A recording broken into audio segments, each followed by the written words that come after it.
my office up. I said, I think you were live. Mm-hmm. Hey, what's up, y'all? This is your girl, Marilyn Monroe, Culture Club Conversations with my cousin, Real Estate Michelle. Hi, y'all. Good Yes.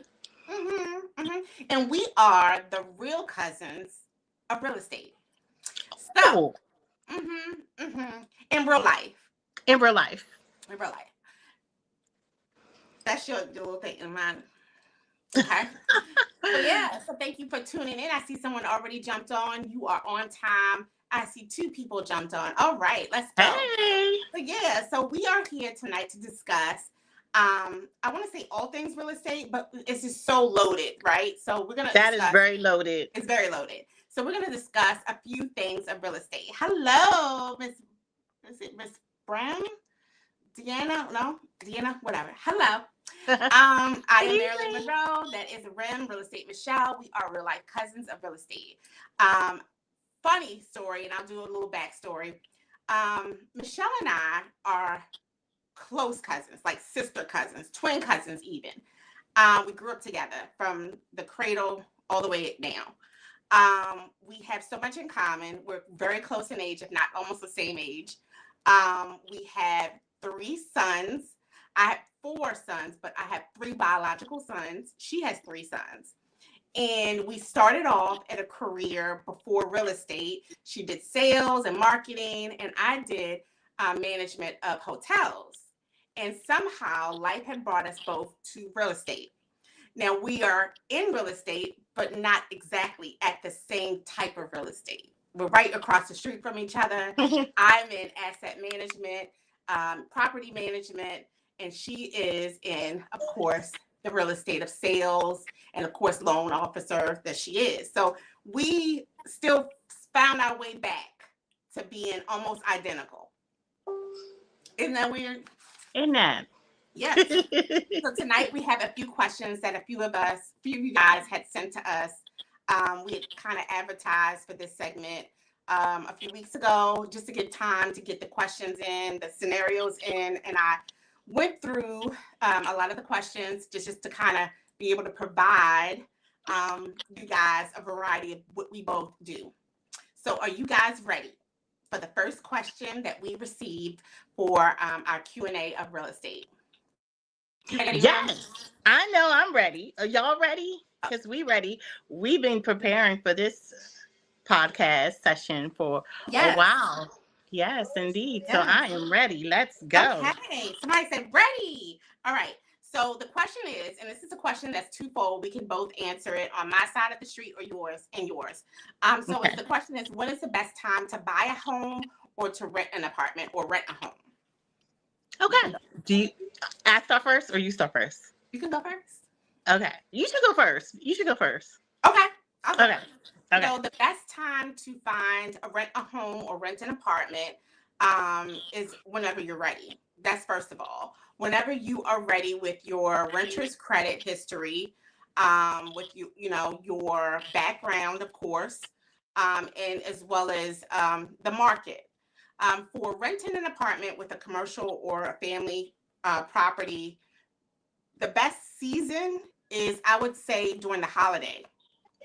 As crazy as it may sound, I would say October all the way to December is the best time to find an apartment or a home, because most of the time everyone wants to close out their end of year with a boom. They want to be able to have everything filled, everything occupied, all that good stuff. They want their numbers to be in line. And when their numbers are in line, the occupancy goes up, the NOI, which is the net operating income, increases. And of course, they walk away with money. They as in the owner. And so it's best to look for those specials, those deals, because a lot of property offers like half off, free rent, big deals and big specials for if in fact you move during the holiday, because they want to close out their numbers at a higher part. So that is the best time. October through December, once you hit January, February, March, all the way up until I would say August, we in our industry calls it leasing season. That is our time to hike up the prices because we know that you have income tax money. We know that you need to move because maybe the summer or you need to move. You're dependent on us. And so a lot of times the prices are much higher during that time. So the best time to move is when you're ready, when you financially are ready, as well as your credit and your background, as well as the October through December season. Also, another tip, the best time to move within a month is before the 20th of the month. Always try to make sure your move-in date is from the 1st through the 19th. Because if you move on the 20th or after, most properties and companies is going to charge you the proration for the current month and then the full following month. So you're going to spend more money to move if you move on the 20th or after. So that's the best time to move. Thank you, Marilyn Monroe. Yeah. She is the expert, let me tell you. Even when there are times when people call me, because they do, and want to know things about leasing, things about landlording, etc. What some people know or may not know is that is my go-to. So, Marilyn Monroe. So if I am telling you something in regards to tenant leasing or whatever, if it's something I don't know, normally I'm going to her, so you can best to believe and count on that I'm getting the correct information because I have a cheat sheet. And I do too. I do too. We're each other's cheat sheet, so we always reference each other, different questions about whatever. So to answer the same question as far as buying or purchasing a home, that question is like twofold a little bit. So likewise with leasing, during the holiday seasons, normally we call November through the 1st of January, our quiet time in real estate, as we call it, gets kind of quiet. And that's because a lot of people are focused on the holidays. They're traveling, they're spending money on, Christmas and those things. So they're preoccupied with those things at that time. So what I tell my buyers, even today, I told one that this is actually a good time for negotiation. Why? Because houses are sitting on the market longer because less people are moving. So I usually say between November and January, because likewise with leasing, people start getting their tax returns between the end of January and February. And once they start getting that money back, Christmas is over and they start refocusing. Now here they are back into the buying of a house mode. So with that being said, right now is the time to purchase. But our busy season is between, I would say, March-ish until October. That's our busy season, March through October, because, people will consider moving during the summer months. The kids are out of school, so you don't have to yank them out of school and move them to a different school if you're moving. So those are our busiest times. So even though it's busy, your negotiation power, depending on how the market is, shifts a little bit because it's our busier season, which means that more buyers are in the market. So, yeah. Good. So that question came into our email, cultureclubpodcast@gmail.com. So thank you for sending us that question. Thank you. If you need any more further details, if you feel like we just didn't answer it, which I think we did, just inbox us back and we'll definitely go deeper if you need us to. So absolutely. Thank you for that.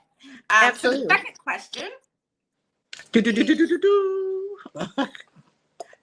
What do you need to income qualify? What do you need to qualify for an apartment or a rental home or a home to purchase? So you can go first. So you go first. Okay, I'll go first. All right.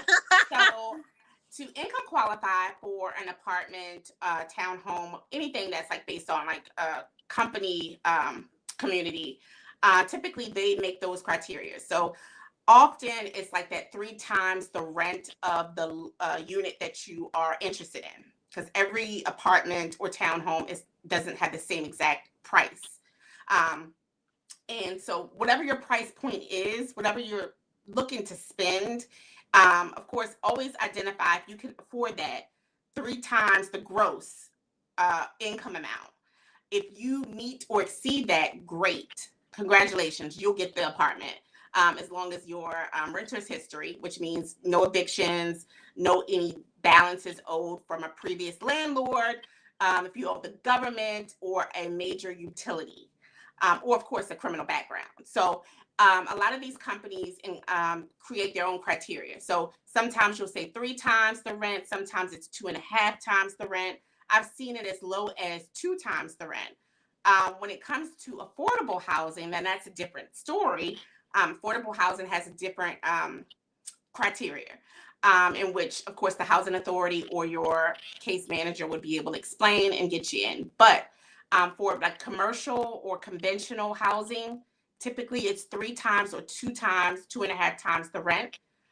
You would actually want to even qualify for a home making 3 times. You want to make certain that you're able to afford it and you're not house poor. It's important to select something that you're not going broke about. I mean, whether you're renting or buying, but typically it's 3. Again, check with your leasing agent or your manager to make certain that you qualify for your apartment or your home. So wonderful. So similar when you're purchasing a home, we dig a little deeper though. Mm-hmm. So it depends on if you're W-2 income, if you're 1099, if you're self-employed. So we look at 1099 and self-employed people a little differently. We do typically go off of tax returns. And unlike renting, we do require, for the most part, to put less down, 2 years of that. So if you are a 1099 employee, a contractor, or if you are self-employed, you will need a 2-year history of your income. So I know a lot of us self-employed people like to deduct everything when we're doing taxes. But if your plan is to buy a home, then you want to be mindful of that for 2 years and don't deduct everything. Sure, you'll probably owe Uncle Sam some money. We get that.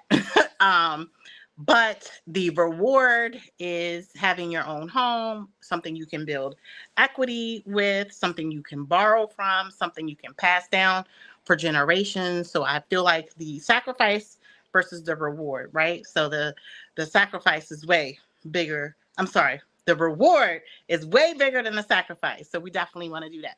So that's with self-employed people. I always tell people, especially this time of the year, to come to me if you're self-employed, so that we can make sure that you're not, I'm not a tax expert. I have to get that disclosure. Yeah. But when you're preparing your taxes with your accountant or your tax professional, we can work in collaboration to make sure that your taxes are what they need to look like in order to qualify. Again, I'm not doing the taxes, but I certainly can review the taxes before they're submitted and say, hey, you know what? Good job not deducting everything this year. Right. You know, so it takes a little bit of planning when you're self-employed. With regular W-2 employees, just regular income, you're getting a paycheck every week, every 2 weeks, or whatever. We go off of the pay stubs and the W-2s. And typically, and this also goes for self-employed people as well, or business owners, typically we're not going to go over 50% of your gross monthly. And 50%, and then we deduct your liabilities. So if you are paying credit cards, car notes, things of that nature, that goes against that 50%. So a lot of people don't understand that, but those payments go against that 50%. So let's say that you're making $5,000 a month, which is $60,000 a year. Then $2,500 of that is what we can use. And that is for your mortgage and your monthly payments on your credit report. Also including anything government, because like leasing, we can't get away from government stuff. So if you are paying taxes, child support, alimony, anything like that that is attached to government or court, then that is gonna get calculated in that $2,500 as well. So that's the way that we look at the income when we're looking at income in order to qualify. So the trickiest part really is when you're self-employed. That's why I started with self-employed people, to make sure that you are planning correctly. And like I said, right now is a good time to get with me if you are self-employed, because you can plan going forward instead of trying to go backwards, right? Because some self-employed people might be, oh, can I amend my returns, this and that? Sure, you can. Again, I'm not a tax professional, but amending your return versus filing it forward correctly is filing it forward correctly is a lot easier to do than going back to try to do all that stuff with your accountant or your tax professional. So I hope I have answered. That was a loaded question, so I hope I've answered it to the best of my ability to kind of like make it a short answer. Yeah. And I'm gonna just kind of back. So in commercial property real estate, some of the properties have a partnership with a company called guarantors. Guarantors assist those who are slightly under the income requirement, slightly. Of course, you have to prove your income with your 2 most recent consecutive pay statements. If you're biweekly, if you're weekly 4. Some people have bulk money. Some people have no job and maybe have a pending job, which is an offer letter. Make sure that offer letter is dated properly, and it's not an offer from last year. Because I get offer letters that I guess when they type it, they forget to change the date because it's fraud. And so make sure that the dates are accurate, even on the pay statements. Make sure you do your due diligence. Some commercial or property management companies have a company that reviews it, a screening company that reviews those things. But most cases, it's the staff that has to do that. But guarantors definitely can help you out. Granted, the security deposit, or AKA bond, is typically twice the security deposit you pay the property. But if you are desperate and you are really in need of an apartment, you would just pay it. The worst thing you could ever do when you're trying to income qualify, or if you have a concern of income qualifying, and if you're denied, do not keep reapplying at every single community. It's the worst. It's just like credit. It pulls your score, and it definitely wastes your time and money because you are paying big application fees and you know already what you need to do. So that's just to kind of circle back. So that's that. Good information. Yeah. Very good information. I hope we are helping y'all. Absolutely. And that was sent also to our Culture Club podcast at Gmail email.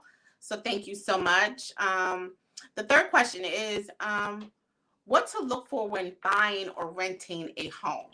What it is that you should look for? That's another loaded question. It's loaded. Very. It's loaded. All right, who you want to start first? Sure.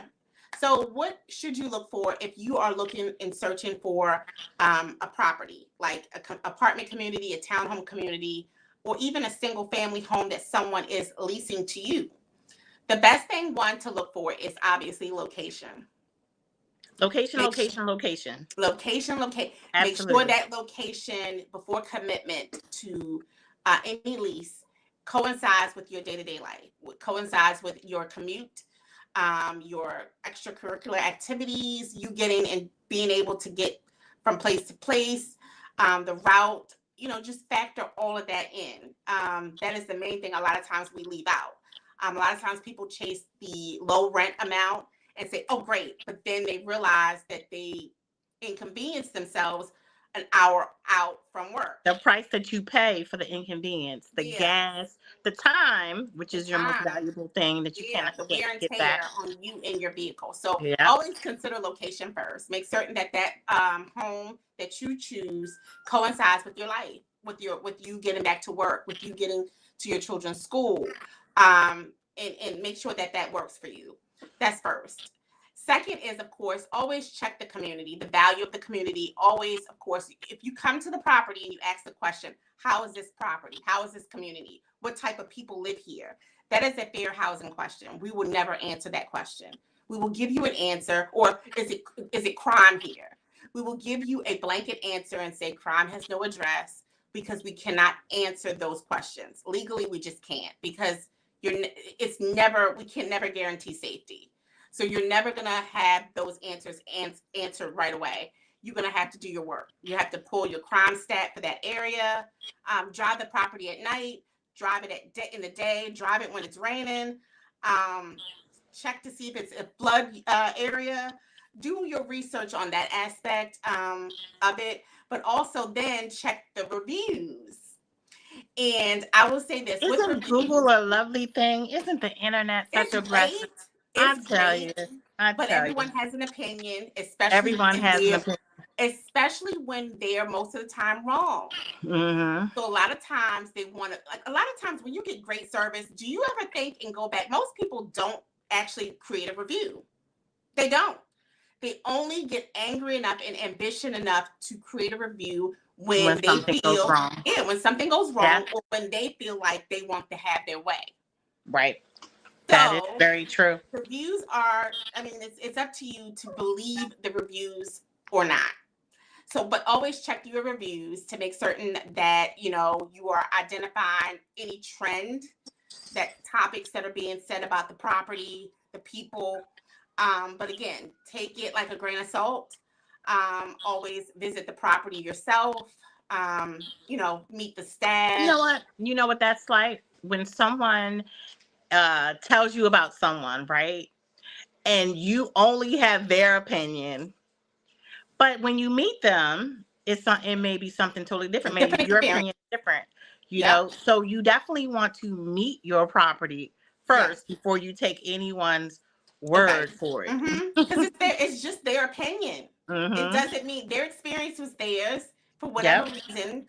And, you don't know the backstory, but always go out and do your own research, meet the staff, meet the other residents. Absolutely. Like a creep. Yeah. But meet the other residents. And of course, it's always good to, if in fact you move somewhere and you select a place to live, you know someone in the community. Because most of the time you refer someone and say, hey, come this way. We have this going on. This is great. Da da da da. So always try to do your homework when selecting an apartment, as well as make certain that the apartment offers the things that are important to you.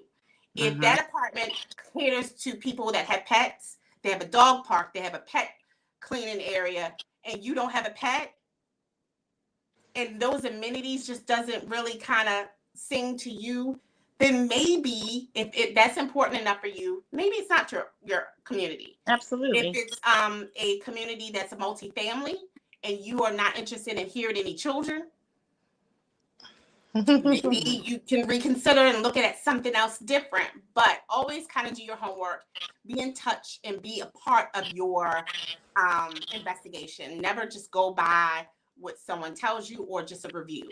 So again, location is definitely important though. And then of course your price point. Absolutely. You know what you can afford, you know what you deserve, you know what you need. Always factor that in. So that's what you should look for. All those things. And buying is similar but different. So buying, of course you're going to look for your location, what works for you. But you're also going to look at the house. Looking at the house is going to be very important. Having a home inspection is going to be very important. So unlike leasing, where you have a property manager, you have an owner who is going to take care of those important things, you become that person. You are your property manager. So you want to make sure that the home is in sound condition. Location does matter. And similar to leasing, us as professionals, we can't tell you this is a good area, this is not a good area, this is what happened in this area. But we can tell you to do your own research, to call your local police department, to do all those things. And like when you buy a home, we can't even tell you if there was a murder there. That's right. So you definitely want to do your own research. Now, again, you want to look at the property. The one thing that we say in real estate all the time is the resale value of a property, because most people in today's time, unlike back in the day, our elders, where they would keep the home forever, 30, 40, 50 years, some homes are still in the family. Yes. Unlike that, this current generation, we don't hold on to properties for 50 years anymore. No. Most people in today's time, believe it or not, sell within 3 to 7 years. 3 to 7 years is the average window of time. So when you are looking for a property, you want to consider the resale value of that property. And a lot of things that go into that bucket of the resale value: condition, location, schools, community, all those things go into the bucket. Yep. Right? So you want to look at it and create and make sure that you have a good bucket when you're purchasing. And again, when you're purchasing, you want to again make sure that the house is sound. So you want to make sure that you have a home inspection, and you want to make sure that you have a good home inspector. Mhm. Because that matters as well. Your Yeah. home inspector can make or break your deal. So if they forget to pick up on something and you purchase the home and 2 weeks later, Yeah. you know, For due diligence, like that.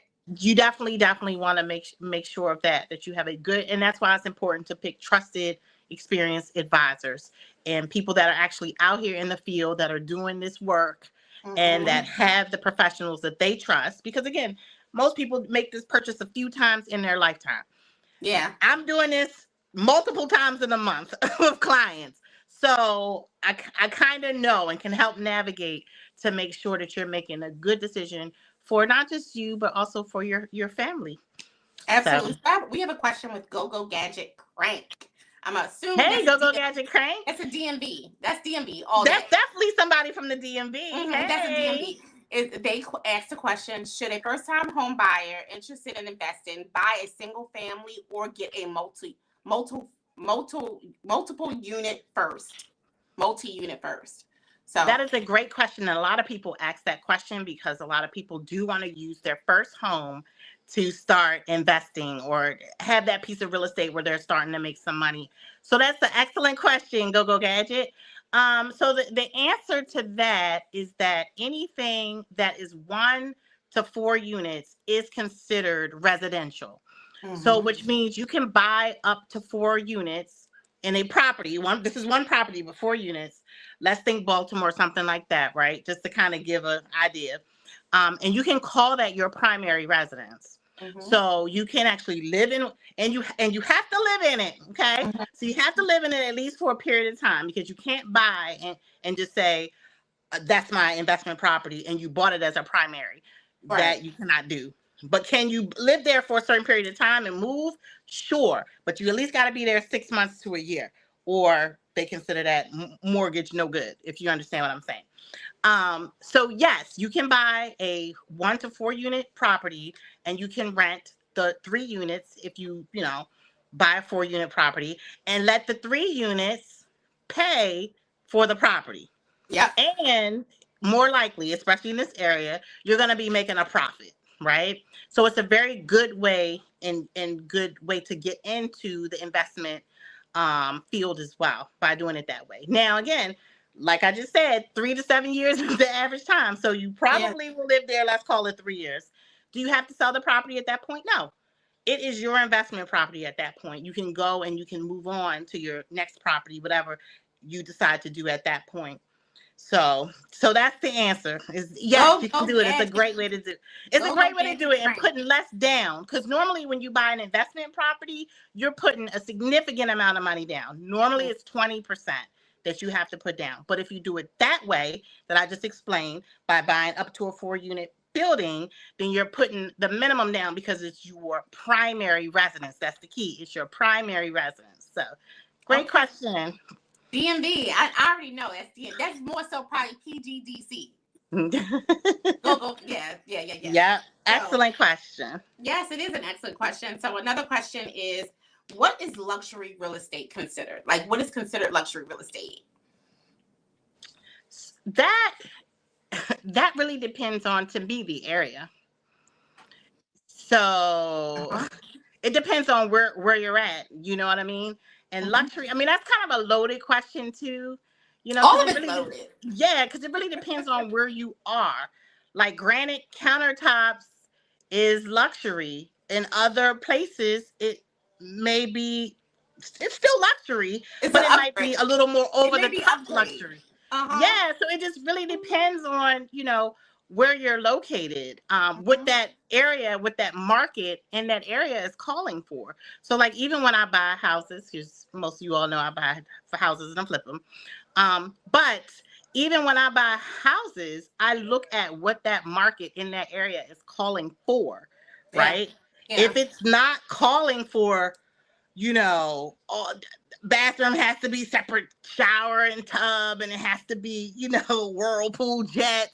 Like, I'm not gonna put all that in the property if the area isn't calling for it. Right. Because no matter what you put in the property, you're still gonna be at the market.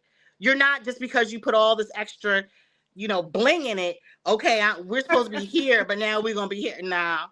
So whatever the market is calling for, you still want to be like here, if that's making sense. For sure. So yeah, it really just depends on the area and what the market is doing. Because I mean, if you go, no offense to anyone, anything like that, but if you go to Baltimore and then you go to Montgomery County, what's high end in those places is gonna be different. Absolutely. Like I said, no offense to anyone, but that's just the market. So yes. yeah. So definitely, I agree. The location is definitely a part of the luxury experience in property management even. That is definitely a given. But like Rem said, granite countertops, that's just not luxury anymore. That's just not a luxury factor anymore. Even amenities are, factors into luxury in apartment communities or townhome communities, such as like a swimming pool. Located in the South, right? Currently, I'm in the South. So almost 85% of every apartment community or townhome community is going to have a pool, right? So that's just kind of like, okay, that's almost like a new standard for the South because it's hot. Everyone wants a pool. Everyone wants to cool off. Yes, that doesn't make that property luxury because of a pool. Even if it's a nice pool, it's not luxury. I consider luxury, me and my profession and my professional opinion, it's definitely location. And it's also, again, the amenities, the quality of amenities, the quality of your just your overall features in the home, like smart features in the home. Like a lot of homes have smart features, security cameras, doors, all that. I got one we can name that's definitely usually luxury is a gated community.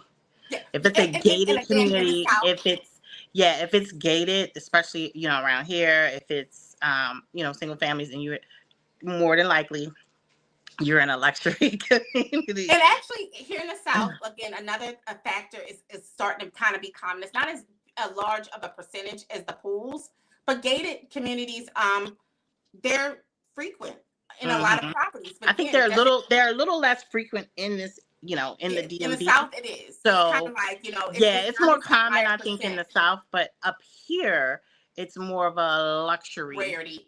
Yeah, so we call it. Definitely the interior features, but for me, and I hate to say this, like you said, I hate to say it, I also think ultimately the income, the actual people. A lot of times you can have the granite countertops, the garden tub, all the amenities, the dog park, the fitness center, the yoga center, all of this great stuff. But let's just say your apartment community offers a certain percentage for affordable housing. I'm going to call it the quality of the community, and I mean community as in the surroundings and your surroundings, which include people. It brings in a different experience. And so luxury, we would love to say, there's certain things, fixtures that makes it luxury, but it's overall income, location, the quality of your amenities. Even you can have a pet park and it looks like crap. True. Very you true. can have a garden tub, Yep. but that garden tub has been installed back in the 90s. Very true. Absolutely. So it's really quality. Like, it's a difference between a regular sink, faucet set, or a mowing faucet. Like, so again, the overall quality and experience, that's what creates the luxury title. Absolutely. So yeah, it's definitely, yeah. So Very I have scenarios. question. Yeah, I have scenarios. I have one for each of us. Okay. So I figured I'd pull the scenario factor. Did we answer all the questions so far? We answered the questions? Yeah, I pulled the 4. Awesome. Good. And so the scenario, I'll give it to you first. It says, I've been working with an agent that is impossible to communicate with. He hardly ever answers my calls and returns them due to him having other hustles and wearing his many hats. Time is running out for my loan approval, and I don't know what I could do. Okay, there's a lot that person can do. First of all, when you pick a agent who is dual careered, and I'm not saying agents can't do other things, because most agents do, but if you have an agent that is working a 9 to 5, the chances of them being available to you, and again, this is nothing against people, is that it's going to be slimmer than someone who has a more flexible schedule, and this is something that they do full time. So I would definitely say that. If it's not working out between your agent, I would say first have a conversation. Do not ghost your agent. Don't do that. That's not nice. It's very inconsiderate. You can definitely have a conversation. Let them know, this isn't working for me. I need it to also work for me. I can't, and just let them know and see if they make adjustments, right? Give them an opportunity to adjust, because maybe they don't think it's a problem. Maybe they think that you're okay. So I would say do that first initially. And then if that doesn't work, you can certainly let your agent go. But again, you want to do it in writing, because you want to be careful of that. If you signed agreements with an agent and you go out and you find a house that the agent, let's say you end up writing on a house that the agent showed you and you still have that agreement in place, it can get really tricky legally. So you want to make sure that you put in writing to your agent that you're terminating the contract. And you also want to read the agreement that you signed when you hired the agent, just to make sure there's nothing else weird they put in there that, like, you owe them an admin fee or something like that. So you want to make sure you read that in thorough, first of all, before you sign. And then if you're going to terminate, then you want to make sure that you're not missing anything, because you may owe them some money.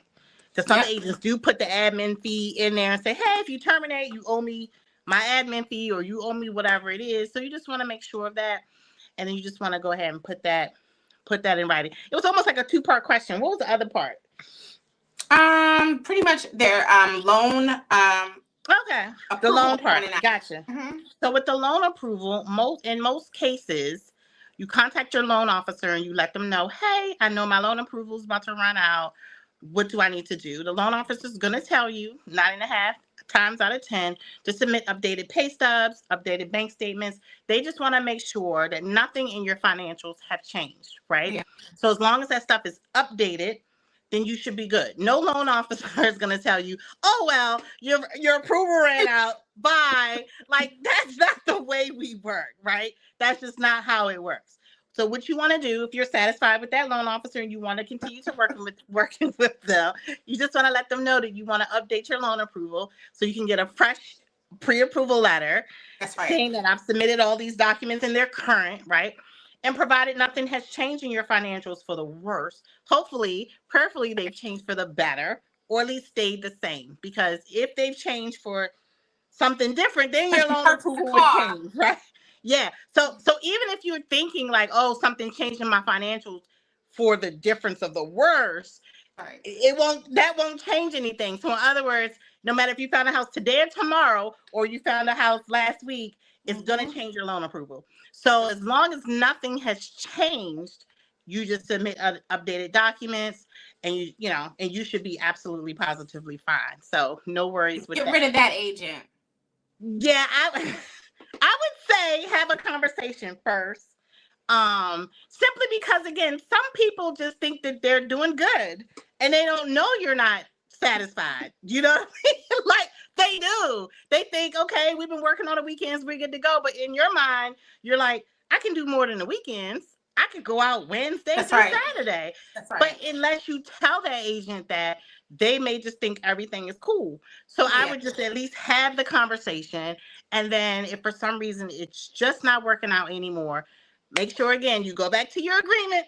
Make sure you don't owe them nothing, because agents will come after you for their money.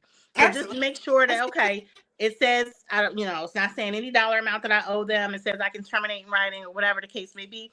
Then just in writing terminate that agreement and find yourself that someone who works and is compatible to you. It works for the both of you. Because some people, a part-time agent or an agent that's just available on the weekends, that works for them, right? Yeah. So yeah, you're right. You're absolutely right. So yeah, that is it. Hey, what's up, Green Eyes? So I know what you're saying. Spiral. The cousin is in the building. Who's in the building? Green Eyes. Hey, Miss Green Eyes. Green Eyes. Thanks for joining us. I got on your color. I know. I saw that. Okay. Okay. So my question scenario is, I'm a landlord and I have a tenant that has poor housekeeping habits and has created several fines/violations from the HOA. They also have paid their rent extremely late each month. What can I do to remove them from my home? Okay. So you obviously had a house that you rent in a community of HOA. And you have a tenant that is so the first thing to do is to, according to all of you said poor housekeeping. So that means you either went out to do an inspection to verify the housekeeping conditions, and or HOA has probably fined you for like maybe grass, overgrown vegetation. Some people park cars in their grass, different things that HOAs can fine you for. So with that, of course, I am hoping that all of the fines that you are receiving from HOA, you are providing your resident with a copy of that, and you are reconciling your money with your resident by providing them the actual charge and charging them. I hope you're doing that. It's important to do that. Also with that, revisit your lease. Look at your lease. I hope you have a lease intact. Make sure that that lease is intact that you provided your resident. And in that lease agreement, because landlords have rights, just like tenants have rights. Landlords have rights. I'm a landlord. I have rights just as much as of a tenant. So especially a tenant that is not following rules, that is a big issue because that's non-compliance of the lease. Start to infract them and actually start citing them letters and notes according to the fines and late payments, etc., and start citing that and quoting your lease and sending them that notice. To go to court, you of course can file because of excessive late payments. I hope they're not going into a new month or several months, because if they are, that's your fault. If your tenant is not with healthy payment habits, it's because of the landlord. It's because the landlord is allowing it. And a lot of times landlords are, of course, working or living at a different residence at afar. They're not, a lot of times, not in the same state. They have different management companies, or they try to manage it themselves, which it goes flop because you are not in that jurisdiction to file on that resident. So when they start to pay late in your lease, you should have specifications of what day is considered late. Most states have the 5th is the last day to pay, so the 6th is a late. Make sure you are applying timely those late fees. Don't wait until, the 20th to then say, oh, I forgot to charge you for 2 months of late fees. No, do things timely, record keep properly. To be a landlord, you have to record keep. You have Let's stop right there. You have to what? Record keep. Yes. You sure do.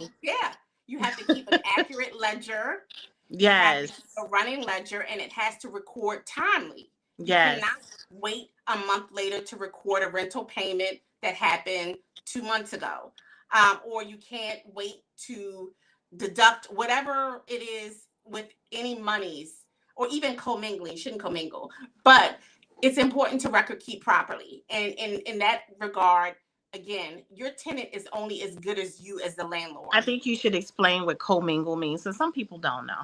Okay, so in real estate, commingle is basically if you have an account. Let's just say you have an operating account. That operating account is for you to run your business for your rental property. And you somehow decide that you want to take that account and utilize it for your personal reasons. And you mix it and you just don't do what's right. And that's where the financial part can get very confusing, because you're trying to see what came in, what went out, did they pay me on this, did I receive this, etc. And you're not keeping good books. No, that's not good. It's not good, and it's actually unethical. Very. It's very unethical. Very. And it's actually a possible countersuit.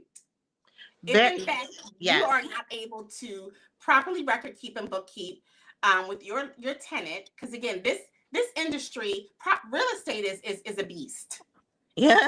Period. Yeah, so is. On my end of the street, and as a landlord, as a manager of billion-dollar assets, it's important for us to ensure accuracy timely and to do always what's right by the business, the resident, and the company, or the owner in this case. Absolutely. So it's a part of your reputation. So it's important to ensure that your record keeping is accurate and timely. So again, do never commingle monies. You should not, because like Ms. Monroe has mentioned, the tenant can sue you. The tenant can sue you while you're there, or they can sue you once they leave. And they can come back with a countersuit. So even if you think, oh, everything is fine, be careful. Be careful. So again, like I said, the tenant is only as good as the landlord. Be consistent, be firm, because again, fair housing. Whether you are a company, business, or private landlord, you still have fair housing obligations. So ensure that you are being consistent. And if in fact they're late, you file. You make sure your lease indicates it, the dates, the amounts, the percentages, if it's not a set amount, your intention, and you file. And if you cannot do these things, then you need to hire someone that is of expertise, that's licensed to do so. Look, can we please do the finger roll on that one? If you don't know how to add, subtract, multiply, and divide, it's okay. Like, all of us aren't good at everything, right? Yeah, that's what I'm here for. But just make sure that you hire someone who does. Yeah, so it's important. So, because you're doing yourself and your property, your asset, a disservice. So make certain that you properly file, because that is the perfect time to get that tenant out. So when you file, because of, again, if they're a nuisance, as you mentioned, if they're getting fined, poor housekeeping, the moment they're late in their rent, the best thing to do is file timely and don't let up. Which means if they come around before the end of the month or for a new month and say, hey, here's my rent money, once you file, don't even accept it. Just continue. You want to go before the judge and tell the judge you just want to be granted the possession of the property because of excessive latenesses and excessive infractions. And have your receipts. Have your ledger printed, your current ledger printed. Have every bit of your fines from the HOA at hand as evidence. And at any day of the week, the judge can never tell a landlord that they have to keep a poor tenant, especially if they have receipts. So do that, and you will get your possession of your property back, and you'll be able to screen and prepare the unit for a new person that is worthy of your asset. So that's how you fix it. That was good information. Very, very good information. And like I told y'all, this is my go-to on the back end. When everybody's calling me out with all their landlord-tenant problems, and I'm giving you information, it is coming from the source. So yes, it is. Yeah. And vice versa. Yeah. Vice versa. Yep. That's what we do. I would hold my real estate license, but here in the state of South Carolina, I cannot hold a PMIC, which is the properties managers in charge. So I'm like a broker of property management. I can actually umbrella several other managers under my license. But I can't hold that license in a real estate license. They won't allow me to. So when I talk real estate, it's her. It's her. That's right. So we're gonna kind of end this because we can talk about this for hours, but we're gonna end it with a fun way of ending it. So I'm gonna give us both 25 seconds, and I know better. I know better. I know the answer to this 25 question, seconds. 25 seconds, because you got to plead your case in 25 seconds. And it's gonna, you're gonna tell the people, the good culture, the reasons they should purchase, buy over leasing. And then I'm gonna play devil's advocate but I know better. It's better to buy.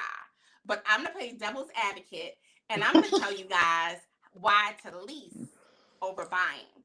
So, Rem, 25 Lord. seconds. Okay, you need to put your phone, your timer on. We're gonna do it like we was kids. I'm gonna do it with my fingers.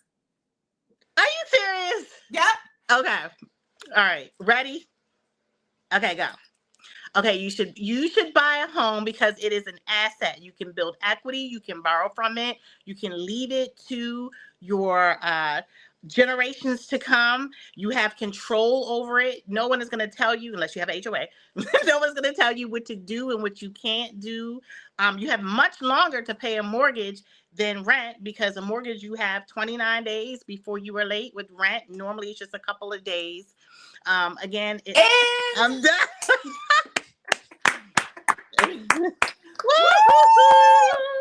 Okay, you gotta make sure you count my 25. You ready? Okay, then I'm gonna do it with my fingers too. Ready? Okay, ready? All right, go. You should always lease. Why buy? You want to be able to move around, have the options to have maintenance come and do all of your repairs for free.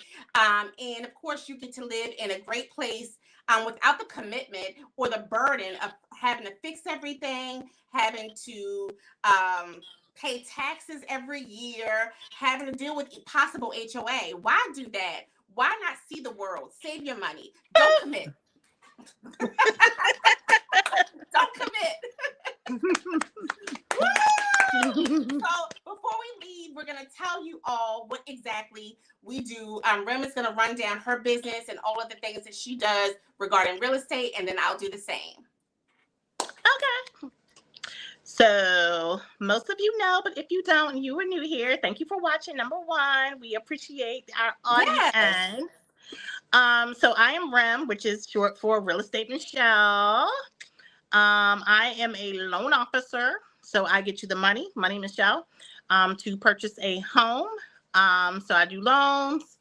I'm also a realtor, so I am a 360. I know every part of the transaction. I'm also, I'm a realtor. I can help you find the house, negotiate your contract, do all those things. Yes. Here in Maryland, they do allow us to be both on the transaction. So I have a lot of people who like to use me for both sides of the transaction, and I love it because then I can control the money too. Mm-hmm. And I'm also a real estate investor. I buy nightmares usually, and I turn them into dream homes. So I buy problem properties, problems as in foreclosures, divorces, family inherited properties that just need a lot of work, etc. So if you know of anyone who could use some help and they would like to get rid of their home, or their house, whatever, give me a call, because that is what I do. So I fix them up. I make them into beautiful castles, and then I usually sell them. So yeah, that's what I do, and I've been doing this business for 22 years, and I love it, and I am full time, and I love to serve. I love to serve my community and my people, and I love to educate and do all the things. So that's me. And tell them about your business. What is your business name? All that good stuff. So my business, which again is my investment business, is Family First Properties and Investments. Mm-hmm. And again, my slogan is we buy nightmare houses and we turn them into dream homes. But really my slogan is I invest in the community. So I buy the properties that are just sitting there, that are boarded up, that have the high, tall grass, and that are in our communities that people just can't afford, or there's a problem of some sort. And we rescue number one, the person helping the community, and then we rescue the home to bring it back to the 360 to make it beautiful again. So, yeah, that's what I do. I love it. So I would say, let me tell you what I do. So I'm a licensed owner's agent, a South Carolina PMIC. I have experience on this side of real estate. I am basically the owner and the companies, like the whatever management companies, go girl. So I represent in court with a non-attorney document. So I go to court, represent the property as well as the owner to get the bad clients out or the bad residents out. I'm able to go in and professionally and polish the job and get everything done. I do pretty much everything. I do the admin, I do the leasing, I do the marketing, I do just everything. I actually train and build up actual staff and people. So crazy story is I had a staff member that she started off as not knowing anything about anything. She was new to the business, but she was with ambition. She was willing to learn and she wanted to learn. And so she's now a regional of a company. And so with and this is not a tooting horn, but I'm gonna just really just give myself that. She does. Absolutely. I definitely believe in definitely investing in people that are open to wanting to know. Yeah. I would say this. My sister cousin Rem, I wanted to do real estate and investment here for myself, and she walked me through on how to create my real estate and investment, or actually it's my management and investment company. So I don't market my company as much because crazy story. When I first got to South Carolina, I remember putting my resume out. And I remember one of the VPs said to me that I was intimidating to the clientele based on my resume and then my overall look. And I was intimidating because they felt like I had too much education, too much experience, and I just was more polished. And a northerner coming to the South, it was very much, just offensive in a sense. So for the longest time since I've had my company, it's called Absolute Management and Investment, I never marketed it. I never marketed the company because I wanted to thrive based on the quality of work. And I didn't want to I'm almost like the Wizard of Oz. So I have this whole company that thrives, but I don't put my face on it. Mm-hmm. I don't market it. I have others doing it. So you would never know I was affiliated. You don't need to know. I just want it to thrive. And I want, of course, the operating income. So I am big on, of course, pushing it forward, providing service to community, to build up community. I work with Anne Arundel County Housing Authority to do their self-sufficiency programs. I led that. I lead training. My mission is people, no matter if it's staff, community, or the resources to community. I'm big on pushing affordable housing for people that need it. I advocate. I do all that good stuff, but I stay true to myself. I stay true to the company and the owner. That is my mission. And a lot of times with our names, Real Estate Michelle and Marilyn Monroe, but my name is Ty. Our names is everything. So it's Absolutely. A lot of things that we will laugh, kid, and joke about, and it's a lot of things that we just don't tolerate. And that's someone defaming our character and trying to defame our name. Absolutely. That's the only thing you have is your name. Yep. You can change your business name. You can change your, company. But when you leave here, your name is all you have. Yep. Your reputation is all you have. So when you hear someone else defame someone else's name and character, that is not okay. It's not okay. That is not okay. It's not okay. I hope that you as in culture doesn't even participate in that because we are both hardworking women. We worked hard. We educated ourselves. We purchased education, and we wanted to be the best in both. And a lot of times, I'm gonna interject real quick. And a lot of times, we're just giving this stuff away for free. Yeah. Even like I said, when I call her and ask her certain things, like what do you think about this scenario? What do you think I should tell this person? She's just giving that information away for free. When some people call me and they're in a desperate situation or some sort of desperation, I'm not saying, hey, to talk to me is $100 an hour. I could. Yes. I could. But Yes. most of the times, we're just Mhm. freely giving that information, Yeah.